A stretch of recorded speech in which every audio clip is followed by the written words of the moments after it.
Bonjour et bienvenue dans ce nouvel épisode de Tracker, le podcast bourse du journal L'Écho. Cette semaine, on se retrouve pour un Tracker Talk. On fera comme d'habitude un tour de l'actualité des marchés, une actualité toujours dominée par le conflit au Moyen-Orient et des investisseurs qui commencent à en mesurer les conséquences. On fera aussi un petit tour du côté de Wall Street, qui a été bien agité ces derniers jours.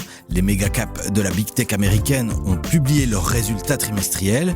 On s'intéressera aussi à Bruxelles et à une valeur cotée en particulier qui fait partie des grands gagnants de la transition énergétique, sans oublier l'action et l'ETF du moment. À ma table aujourd'hui, Bruno Ravescott, le responsable du service Investir à la rédaction de l'Écho, Johan Goffin, journaliste qui suit les marchés à l'Écho, ainsi que Yuri Huygen, analyste à la revue L'Investisseur. Messieurs, bonjour. Bonjour Salim. Bonjour Salim. Et moi donc, c'est Salim Nesba et je suis heureux de vous retrouver pour le Tracker de la semaine. Pour commencer ce talk, j'aimerais revenir avec vous sur un vieil adage boursier. On vient d'entamer le mois de mai et dans le monde des finances, on aime bien dire que c'est le mois parfait pour vendre ses actions, mettre son portefeuille sous clé et ne revenir qu'à la rentrée. C'est le fameux « Sell in May and go away ». Mais est-ce qu'il est toujours d'actualité ? On écoute un extrait du brief de ce mardi où ma collègue Sonia Romero était interviewée sur la question. La tendance du sell in May s'est plutôt inversée sur la dernière décennie. L'indice américain du S&P 500 il a progressé davantage sur la période estivale que sur le semestre d'hiver ces 10 dernières années. Et c'était également le cas l'an dernier, à très forte raison. On avait une hausse de 22% l'an dernier sur l'été par rapport à une baisse de 4% entre 1er janvier et fin avril. Les investisseurs qui ont écouté cet adage-là, ils ont dû être très déçus s'ils ont vendu leurs actions et adopté une posture défensive. Alors Bruno, est-ce qu'il fallait tout vendre au début du mois de mai ? Peut-être moins aujourd'hui qu'avant, comme en fait l'explique Sonia. Depuis lors, si effectivement dans le passé il y avait sans doute un mouvement de retrait en vacances, si je puis dire, des traders, depuis lors il y a quand même une arrivée assez massive d'investisseurs particuliers qui continuent à investir en bourse, parfois jouer aussi. Mais voilà, ça a changé quand même pas mal les choses. Et du coup, il y a quand même une activité qui est beaucoup plus importante désormais durant le semestre d'été qu'auparavant sans doute. Jean ? Oui, non, clairement, je suis d'accord avec Bruno. Si l'adage était vrai à l'époque, aujourd'hui, c'est plus du tout le cas. Il y a de nouveaux acteurs sur les marchés financiers. Il y a aussi plus de volatilité sur les marchés financiers. Et donc, si on veut pas être à côté du marché, il n'y a plus aucun stratégiste qui conseille de vendre ses actions en mai. Tout le monde dit il faut rester investi, parfois dans des proportions différentes, bien entendu, mais il faut rester sur le marché et profiter de cette volatilité pour parfois avoir des très bonnes performances. L'été reste un peu plus calme, mais encore, on a la saison des résultats au mois d'août. Donc là aussi, il y a de l'activité, il y a des choses qui se passent. Donc clairement, il faut rester investi. Mais non, mais comme on dit souvent, en fait, il faut pas essayer d'anticiper le marché. Donc, il faut surtout rester dans le marché. Alors maintenant, je peux comprendre que quand on voit certains secteurs qui ont très très bien performé au mois d'avril, on cite souvent le secteur technologique au sens large. Mais si je prends par exemple le secteur des microprocesseurs, c'est un secteur qui a pris plus de 40% au mois d'avril. Alors, à l'investisseur, on va jamais conseillé de tout vendre. Par contre, il est toujours conseillé de rééquilibrer ses positions. Si vous avez décidé en début d'année d'avoir un portefeuille composé de 50% d'obligations et 50% d'actions et que grâce à la hausse des marchés, la proportion des actions est passée à 70%, vous devez vendre une partie de vos actions pour revenir à ce que vous avez initialement donc prévu d'avoir en portefeuille. Mais tout vendre, c'est un conseil que nous n'avons jamais donné à l'investisseur. Et alors, comme tu viens de le dire, Yuri, on a eu un mois d'avril excellent. C'était même le meilleur mois à Wall Street depuis l'après-Covid. Comment est-ce qu'on peut expliquer ce rebond, Bruno ? Alors, comme le disait Yuri, il y a eu un véritable réveil de la tech. C'est pas que la tech, on n'en parlait pas avant, mais là, c'était assez notable. Et c'est en particulier le cas du secteur des semi-conducteurs. On a vu à Wall Street effectivement des belles performances, que ça soit les processeurs d'Intel qui sont les fameux CPU qui deviennent intéressants aussi pour faire marcher l'intelligence artificielle, surtout dans sa dimension agentique, mais aussi les puces mémoire qui sont visiblement, qui font de plus en plus l'objet d'une pénurie, parce qu'elles sont utilisées dans l'intelligence artificielle en plus sur plein d'appareils électroniques. Et puis on peut même remarquer que d'ailleurs en Europe, les semi-conducteurs se sont aussi bien comportés, même si effectivement c'est un pan du marché qui pèse un peu moins qu'à Wall Street, même beaucoup moins. On a quand même des valeurs, que ça soit STMicroelectronics, Melexis, même à Bruxelles, je pense sur un mois, ça a été plus 40%. Donc oui, on a senti vraiment que le secteur des semi-conducteurs a été particulièrement électrisé. Alors la semaine dernière, beaucoup de grandes entreprises technologiques ont publié leurs résultats et on voit quand même qu'il ne suffit pas d'être une société technologique qui investit un petit peu dans l'IA. Il y a une différence. Il y a par exemple Meta qui a perdu beaucoup de poids la semaine dernière. Comment est-ce qu'on explique cette différence ? En fait, c'est tout simplement la question de « Ok, tout le monde va dans l'IA », mais maintenant, les investisseurs, contrairement à 2025 où il y avait un enthousiasme très clair autour de l'IA, maintenant on veut voir dans les chiffres « Ok, vous investissez massivement, mais qu'est-ce que ça donne ? Est-ce qu'il y a un retour sur investissement ?» Pour reprendre l'exemple de Meta, ça s'est très mal passé cette semaine parce que, justement, Meta a annoncé de plus gros investissements sans montrer que dans les chiffres, elle a des retours. Contrairement à Alphabet, par exemple, qui a montré qu'elle a déjà des bénéfices liés à l'intelligence artificielle, que ça se passe très bien. Et donc, de ce côté-là, l'action est en train de largement surperformer les autres c'est magnifique. Et voilà, c'est vraiment cet aspect-là qu'il faut comprendre de comment les investisseurs réfléchissent aujourd'hui. On a eu beaucoup de craintes en début d'année. Et maintenant, on a passé le creux de la vague des craintes et maintenant, on a un aspect plus réfléchi autour de l'IA, en tout cas du côté des investisseurs. Oui, on voit donc que c'est les acteurs les plus diversifiés dans la technologie qui tirent leur épingle du jeu. Intéressant à souligner quand même que Meta, contrairement à Microsoft, Amazon et Alphabet qui publiaient ensemble leurs résultats, est le seul acteur des quatre qui n'a pas l'activité cloud qu'il peut mettre en avant, et c'est apparemment via l'activité cloud qu'on voit le mieux les retours sur investissement. Alphabet grand gagnant, mais Alphabet qui n'a pas que les activités cloud, on le sait bien, et qui a notamment aussi des activités dans les puces, puisqu'il fabrique des TPU, les Tensor Processing Unit, là, qui sont présentés de plus en plus comme des concurrents aux fameux GPU de Nvidia. Et n'oublions pas non plus que Meta Platforms a créé son produit phare, donc Facebook, dans un garage. Je me souviens qu'à l'époque, Mark Zuckerberg n'a pas dû dépenser des dizaines de milliards pour développer son logiciel. Donc, il est vrai que pendant toutes ces années, Meta Platforms a bénéficié naturellement d'une croissance assez impressionnante du nombre d'utilisateurs. Et aujourd'hui, on voit que c'est surtout Meta Platforms qui doit, proportionnellement parlant, dépenser le plus pour suivre les autres acteurs. Et donc, comme le disait Jehan, quel va être le retour sur investissement sur de tels investissements. Et d'ailleurs, Meta Platforms et Microsoft ont été obligés d'annoncer des licenciements pour pouvoir investir justement dans l'IA. Et je voulais rappeler un chiffre.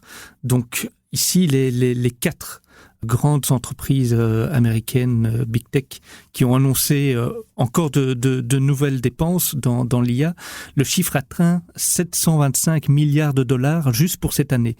Pour vous donner une petite comparaison, c'est quasiment le PIB de la Belgique pour cette année. On est à 775 selon le FMI pour la Belgique en 2026, 775 milliards de dollars. Et de l'autre côté, on a 4 entreprises qui vont investir 725 milliards de dollars juste cette année dans l'IA. Si je peux éventuellement encore ajouter quelque chose, donc, alors je en cite un chiffre, donc de 725 milliards de dépenses. Ce qu'il ne faut pas oublier, c'est que ces 725 milliards de dépenses sont également des revenus pour d'autres entreprises. Et donc c'est justement ces entreprises qu'il faut acheter. Oui, il y a une interconnexion entre tous ces acteurs et on voit clairement que la balle est du côté des entreprises américaines. On voit les indices américains revenir au niveau de leur record. En Europe, c'est un petit peu plus difficile. Est-ce que l'Europe est beaucoup plus dépendante de cette crise énergétique qui est la conséquence du conflit qui est actuellement au Moyen-Orient ? Il y a deux choses. Déjà, comme je le disais tout à l'heure, dans les indices européens, il y a un poids de la tech qui n'est pas le même que dans les marchés américains. Et comme on vient de le dire, ce sont surtout les semi-conducteurs qui sont un peu considérés comme les pelles et les pioches, finalement, de la rue vers l'IA, qui en ont particulièrement profité ces derniers temps. L'autre chose, c'est qu'effectivement, on a eu, au cours du mois précédent, quelques indicateurs attestant d'une économie qui commence à subir vraiment l'impact de la guerre au Moyen-Orient, que ça soit notamment via l'inflation, avec la flambée des prix énergétiques, mais qui se ressent aussi sur l'activité économique en zone euro. On l'a vu avec les fameux indicateurs PMI, les indicateurs des directeurs d'achat, qui permettent de prendre le pouls de l'activité économique tant dans la manufacture, donc le secteur industriel, que dans le secteur des services. Et c'est surtout d'ailleurs le secteur des services qui a le plus marqué le pas. Donc on sent qu'il y a quelque chose qui se ressent aussi parmi les consommateurs et aussi entre les entreprises qui achètent des services à d'autres entreprises. Et aussi des cas où ce qui se passe au Moyen-Orient peut devenir favorable. Et Jean, tu as écrit cette semaine un article sur une valeur cotée à Bruxelles qui, elle, peut prendre le titre de gagnante du conflit au Moyen-Orient. Oui, entre guillemets, dans le sens où donc l'action dont on parle, c'est Umicore, qui a gagné plus de 15% en une seule séance. Il y a plusieurs choses à dire sur Umicore. La première chose, c'est que, l'action était un petit peu à la traîne ces derniers temps et elle s'est jamais remise de sa chute de 2024. Donc ici, on a un effet rattrapage qui explique aussi l'enthousiasme des investisseurs. Et d'un autre côté, pour revenir aussi avec cette chute de 2024, c'est que à l'époque, il y avait eu beaucoup d'inquiétudes autour de sa section batterie. Et on s'est rendu compte que, en fait, Umicore a investi dans une technologie qui n'est pas utilisée par le reste du marché, ce qui fait que Umicore ne gagne pas autant qu'on pouvait l'espérer. D'où cette chute en bourse en 2024. Et cette semaine, en fait, les investisseurs se sont juste rappelés qu'il n'y a pas que les batteries pour Umicore. Il y a aussi d'autres segments où ça fonctionne très bien et où Umicore profite en fait de la transition énergétique avec la flambée des prix de l'énergie. Ça pousse les gens à s'intéresser à l'électrique et à tout ce qui tourne autour de la transition énergétique. Et là, Umicore, selon les analystes, a clairement une carte à jouer, ce qui fait que l'action retrouve un peu le sourire en bourse. Umicore qui est un spécialiste du recyclage des métaux précieux et à l'investisseur, vous suivez de près. Tout à fait. Moi, je pense que le management de GBL a surtout dû pleurer lorsqu'ils ont lu l'article de Jehan, parce que c'est vrai que GBL avait encore une belle participation dans Umicore et donc ils ont décidé de tout vendre ces derniers mois. Et donc, je pense effectivement aussi que Umicore a encore un bel avenir et c'était peut-être pas la bonne décision de céder toute la participation dans Umicore.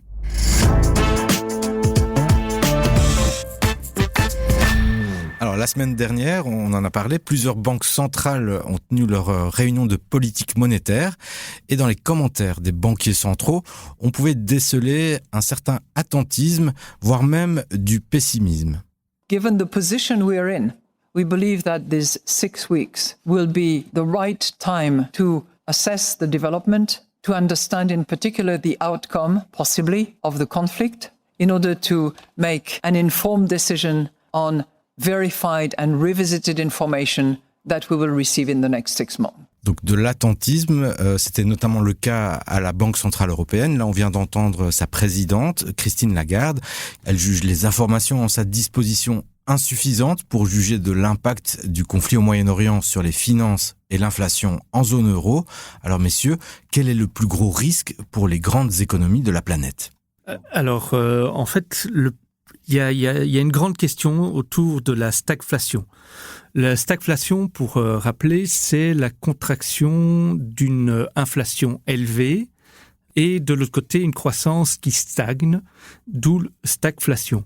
En fait, il y a une grosse question autour de savoir ce que va provoquer le blocage du détroit d'Ormuz, qui est une première dans l'histoire du monde. Donc, d'où le fait qu'on ne sait pas. Les économistes ne savent pas quelles pourraient être les conséquences. On dit, OK, l'inflation va augmenter, mais à quel point? On voit ici dans les chiffres pour avril que l'inflation a effectivement augmenté en zone euro. Elle a atteint 3%. Mais d'un autre côté, c'est l'inflation globale, l'inflation sous-jacente qui ne prend pas en compte les prix de l'énergie, elle est stable, voire elle a même légèrement diminué à 2,2%. Donc de ce côté-là, on va dire qu'on n'est pas trop loin de l'objectif de la BCE qui, pour le rappel, est de 2% à moyen terme. Mais d'un autre côté, on voit que la croissance, effectivement, comme l'avait expliqué Bruno, a un peu de peine. On a vu avec les chiffres pour le premier trimestre que la croissance en zone euro a augmenté seulement de 0,1% au dernier trimestre 2025. Donc, il y a des inquiétudes, mais on n'est pas non plus sur un phénomène économique grave. Powell et Lagarde ont tous les deux dit ces derniers jours que pour eux, on n'est pas du tout dans le même contexte qu'on a connu dans les années 70, lorsqu'il y a eu deux graves chocs énergétiques qui ont là véritablement impacté l'économie mondiale. Pour eux, le mot stagflation désigne effectivement ce qui s'est passé dans les années 70, mais pas du tout ce qu'on est en train de connaître. Donc voilà, pour l'instant, on reste très prudent du côté des banques centrales. Elles préfèrent attendre pour être sûres de faire le bon choix. Pour compléter ce que dit Jehan, c'est la stagflation, c'est le pire des scénarios pour les banques centrales. Il faut bien comprendre que c'est pour ça que ça les met un peu entre deux chaises. C'est que pour lutter contre l'inflation, on ne fait pas la même chose que pour redresser la croissance. Pour redresser la croissance, on aurait tendance plutôt à baisser les taux pour relancer l'activité économique. Pour lutter contre l'inflation, on a plutôt tendance à les remonter. Donc c'est ça qui fait qu'elle doit faire attention à ne pas faire d'erreur. Surtout que l'inflation, une fois que ça commence à s'emballer, on le dit souvent, c'est comme un tube dentifrice, c'est très facile de le faire sortir, c'est beaucoup plus compliqué de le faire rentrer. Donc, on voit malgré tout que la tendance est plutôt à la hausse. Donc, pas plus tard que ce mardi matin, la Banque centrale australienne a relevé son taux directeur. Alors, moi, je voudrais surtout revenir sur la présidence de la Réserve fédérale américaine. Donc, bientôt, ce sera donc Kevin Warsh, donc qui prendra donc la tête de la Fed. Alors, on pense souvent en fait à un élément un peu anecdotique, mais on dit souvent que le niveau du taux directeur américain dépend de la taille du président. Ça, pour vous donner une idée, donc dans les années 80, en fait, Paul Volcker faisait 2,1 mètres, et c'était l'époque où les taux étaient vraiment à un niveau record, donc aux États-Unis. Ensuite, on a eu des personnes comme Greenspan, comme Bernanke, qui ont fait baisser les taux, qui étaient tous plus petits que Paul Volcker. Est arrivée Janet Yellen, donc la seule présidente de la Fed, elle faisait 1,60 m. Et je me souviens qu'à l'époque, c'était l'époque où les taux étaient au plus bas. Et donc, elle a été suivie par Powell, 1,83 m, donc qui a permis de nouveau une normalisation des taux. Et quelle est la taille de Warsh? À votre avis, est-ce que Warsh est plus grand ou plus petit que Powell? Je sais pas, il faudrait le voir à côté de Powell, mais normalement, en fait, il aurait la même taille. Donc aussi 1,83 m. Donc on pourrait penser que Warsh ne sera pas forcément le pantin de Donald Trump, mais il est vrai qu'on voit quand même que partout, il y a un risque de relèvement du taux directeur. D'ailleurs, cela se traduit déjà dans le taux long, qui dépasse même les 5% au Royaume-Uni et aussi, par exemple, en Australie. Il faut aussi tenir compte qu'avec les années, plus on vieillit et plus on se tasse.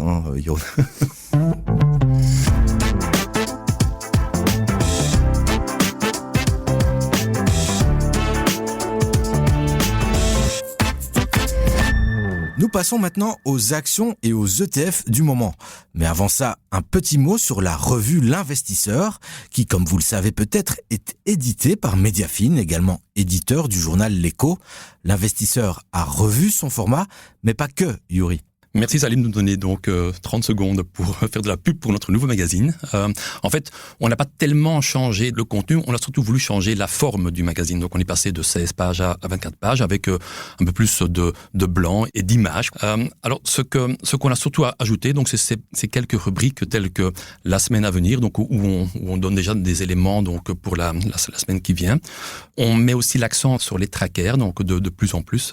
Naturellement, on n'oublie pas non plus nos analyses individuelles, et puis nous revenons aussi régulièrement donc sur des thèmes porteurs. Alors c'est vrai que le magazine a lui changé, donc effectivement, donc c'est simplement un résumé de ce qu'on a écrit dans la semaine. Je voudrais aussi souligner que notre site web a également donc subi un beau lifting, et donc j'invite tous les internautes donc à aller jeter un coup d'œil sur notre site. Je confirme, c'est beaucoup moins austère qu'auparavant. On a plus d'images, plus d'aération, et on rebondit davantage aussi sur l'actualité. J'ai l'impression de la semaine qu'auparavant. Oui, parce qu'en fait, le magazine est publié maintenant le vendredi, alors qu'avant, il était publié le mardi. Donc, on reprend l'actualité de la semaine, et donc ça vous permet de lire notre magazine pendant le week-end. Et là, justement, dans le dernier numéro, vous parlez de cette consolidation qu'on voit dans le secteur des télécoms, notamment en France, mais pas qu'en France. Non, effectivement. Alors c'est un secteur qui, ces dernières années, n'avait pas la cote. Et cette année-ci, en fait, en 2026, les télécoms se portent relativement bien. Et cela s'explique en partie par certains mouvements de consolidation. Pour donner simplement un chiffre, il y a plus d'une centaine d'opérateurs télécoms en Europe, pour 30 marchés, alors qu'aux États-Unis, on a 3 acteurs, donc Verizon, AT&T et T-Mobile, qui se partagent un marché de 350 millions de personnes. Et donc, ce qu'il faut vraiment, c'est arriver à une consolidation du marché. Alors, actuellement, cela se fait surtout dans le pays même, quoi. Donc, on voit par exemple que en France, il y a actuellement une offre de rachat sur SFR. Donc, il n'y aurait plus que 3 acteurs sur le marché au lieu de 4. Donc, ce qui permettrait notamment aux 3 restants de relever leur prix. Mais on voit la même chose en Espagne, on voit la même chose au Royaume-Uni, notamment avec Vodafone. Et l'élément le plus important, ce serait éventuellement la fusion dont on parle peu à peu entre Deutsche Telekom et sa filiale T-Mobile, donc US, donc le 3e groupe télécom aux États-Unis. Si cette fusion devait avoir lieu, Deutsche Telekom deviendrait naturellement le premier opérateur mondial, quoi. Donc, mais il est vrai que on voit très bien que la plupart des opérateurs télécoms qu'il faut arriver à une consolidation du marché pour relever les prix. Si je me trompe pas, on aurait un groupe qui peserait à peu près 350 milliards en bourse. C'est donc plus que l'actuel numéro 1 qui est China Mobile, qui pèse à peu près 250 milliards, je crois. On est arrivé à cette fameuse séquence du podcast où on retourne cet adage qui dit que quand on entend parler d'un investissement, d'une idée, d'une action, d'une crypto chez son coiffeur ou à la boulangerie, c'est qu'il est déjà trop tard pour s'y intéresser. Alors, messieurs, quelle est l'action ou l'ETF dont on n'a pas entendu parler à la boulangerie ou chez son coiffeur ces dernières semaines? Bruno ? Alors moi, je suis venu avec une idée qui est pas du tout un conseil d'investissement, mais c'est les ETF, vous savez, ces fonds cotés en bourse qui ne cessent de se multiplier. On a désormais toutes les thématiques possibles et inimaginables. Et dernier signe de cette innovation, si on peut dire, c'est des ETF qui misent sur le Bitcoin, mais uniquement la nuit. Enfin, en tout cas, durant les heures de fermeture des marchés américains. Donc c'est la nuit pour les Américains, et ça correspond essentiellement en fait à l'ouverture des marchés asiatiques, parce que le Bitcoin traditionnellement a tendance à davantage grimper durant ces heures-là que durant les heures d'ouverture de la bourse de New York. Donc il y a un ETF qui a été lancé il y a quelques semaines qui s'appelle le Nicholas Bitcoin and Treasury After Dark ETF, et qui propose en fait il mise sur des contrats sur le Bitcoin, donc durant la nuit pour les Américains, et pendant la journée il convertit ça dans des bons du trésor pour enfin les reconvertir en contrats, ainsi de suite, ainsi de suite. Le problème, c'est que évidemment ça amène des frais de transaction qui peuvent renier une bonne partie du rendement, et c'est ce qui explique d'ailleurs que 2 ETF du même genre qui avaient été créés bien avant ont fermé depuis. Jean, toi, tu as fait un choix un peu plus terre à terre. Oui, mais en fait, j'ai deux idées. Une première idée, et je le dis comme Bruno, comme on est journaliste, ce n'est pas des conseils d'investissement, c'est simplement ici des petites idées, des petits clins d'œil qu'on veut donner. Une première, c'est, comme on parlait de dividendes, c'est la saison des dividendes. Moi, j'aime beaucoup les aristocrates du dividende. Donc, c'est des sociétés souvent de très bonne qualité qui n'ont pas baissé leurs dividendes sur les 25 dernières années. Donc, qui soit l'ont maintenu stable, soit très souvent l'ont augmenté. C'est pas forcément des sociétés qui, en bourse, performent très très bien, mais qui, en termes de stabilité, peuvent offrir un socle au portefeuille. Ça, c'est une première idée. Et une deuxième idée, c'est aussi pour montrer un peu qu'il n'y a pas que les méga caps en bourse, il y a aussi des tout petites sociétés qui performent très très bien, où tout se passe très très bien, notamment à Bruxelles, à la bourse de Bruxelles. Je vais parler de Moury Construct. Alors, c'est une petite société wallonne dans le segment de la construction, qui en fait se porte très très bien. Bon, elle est tout petite, hein. Elle vaut 300 millions d'euros en termes de capitalisation boursière, mais la moitié, c'est sa trésorerie. Elle a 150 millions d'euros en trésorerie. Elle a quasiment pas de dette. Pendant des années, elle n'en avait pas. Là, j'ai regardé ce matin, elle en avait un peu moins d'1 million. Elle est très très bien gérée et en bourse, ça se passe très très bien. Cette année, elle gagne déjà 33% et sur les 105 dernières années, elle a gagné 185%. Donc voilà. Mais après, ça reste une toute petite société. Donc ça veut dire très illiquide. On ne peut pas facilement en sortir si on veut. Et l'action se négocie à 750 € l'unité. Donc là aussi, ça peut être un frein pour certains. Et Yuri ? Si je peux simplement rebondir sur Jean, en fait, donc à l'investisseur, on peut donner des conseils, quoi. Donc, et donc, on est positif sur le titre Moury Construct. Et donc, c'est effectivement un groupe immobilier qui génère de très très belles marges, donc parfois même supérieures à 10%, alors que d'autres groupes, enfin d'autres promoteurs immobiliers, en fait, eux atteignent difficilement parfois une marge de 2 ou 3%. Mm-hmm. Mais sinon, j'ai encore également donc un autre tuyau. Le mois dernier, j'étais à La Plagne, donc je faisais du ski. Et donc, j'étais accompagné de 2 autres familles.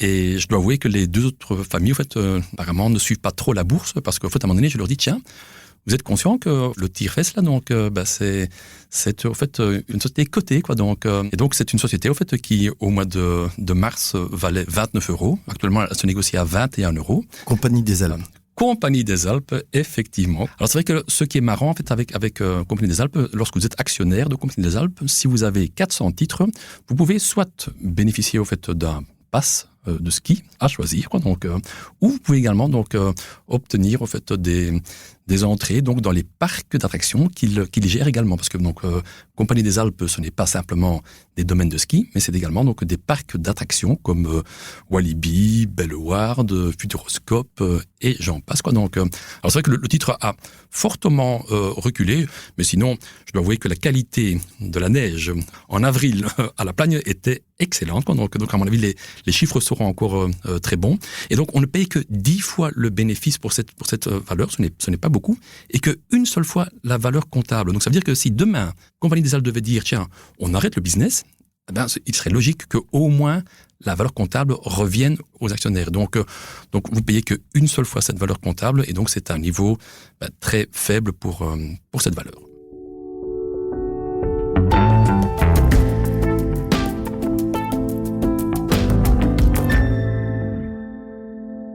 Et comme le veut la tradition, on termine ce talk en essayant de répondre aux questions des trackers de l'écho, des questions posées par nos invités du podcast ou par vous via l'adresse podcast@leco.be ou sur notre groupe Facebook Les Trackers de l'écho.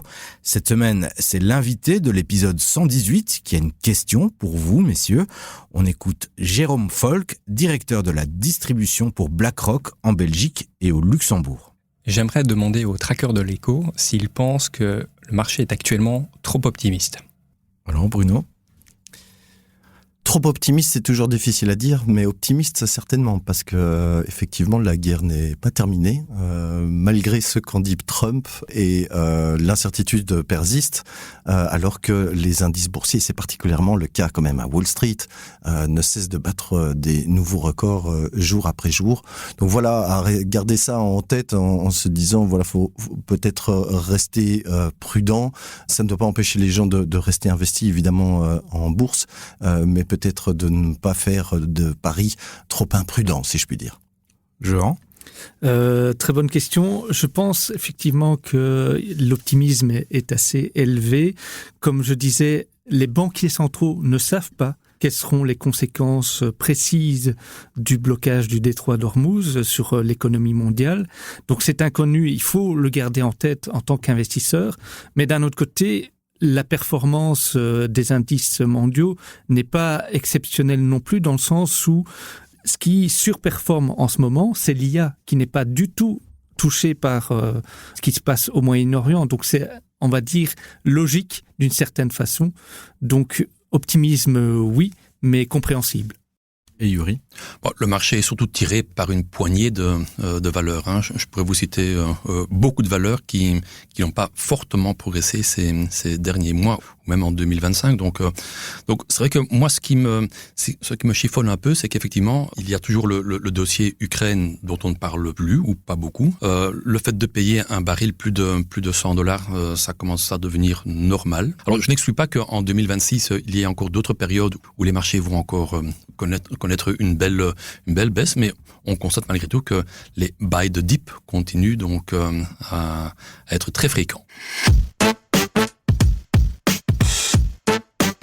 Et c'est sur ces mots qu'on clôture ce tour des marchés avec vous. Merci messieurs pour vos réponses et votre participation. C'était Louise Pinchard à la réalisation et Salim Nesba au micro pour Tracker, le podcast Bourse du journal L'Écho. À la semaine prochaine.